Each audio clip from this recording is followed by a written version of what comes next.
Lesson 6.3, Logarithms and Logarithmic Functions. Our essential question, how do you define, evaluate, and use inverse property of logarithmic functions? I have standard 6.3, number 6, finding inverse functions. So I'm being asked to find the inverse of these functions. We're going to do the first three together. The last three you're going to be doing for you for independent practice. So finding the inverse. I know that f of x needs to be rewritten as y. So this is y equals. And I know if I'm looking for the inverse, I am supposed to switch my x's with my y's. So here's me switching my x's with my y's. And now I'm supposed to solve for y. So I need to get y by itself.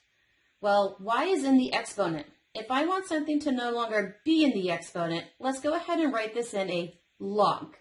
So this is supposed to be, if we rewrite it this way, you might have an easier time of seeing it. So this was log base 6 of x equaling y. So I have y all by itself.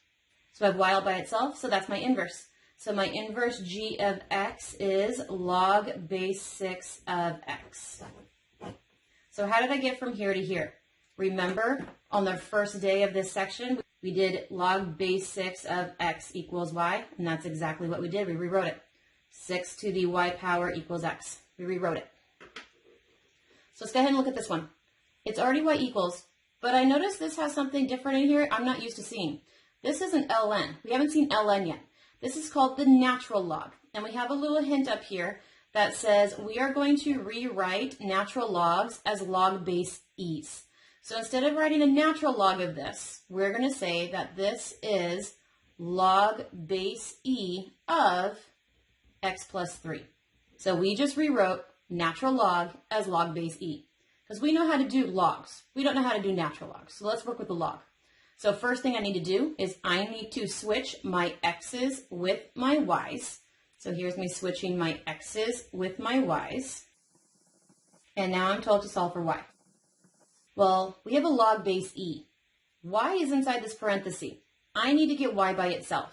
Well, I want to undo log, and I want to put it in exponent form. So let's undo it and put it in exponent form to make the log go away.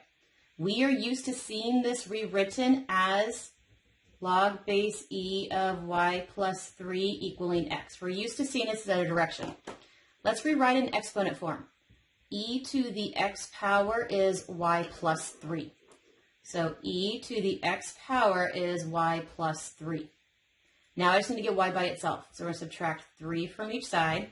So I have e to the x minus 3 equaling y. So my inverse, g of x, is e to the x minus 3. So why did we switch it into log here and switch it out of log here?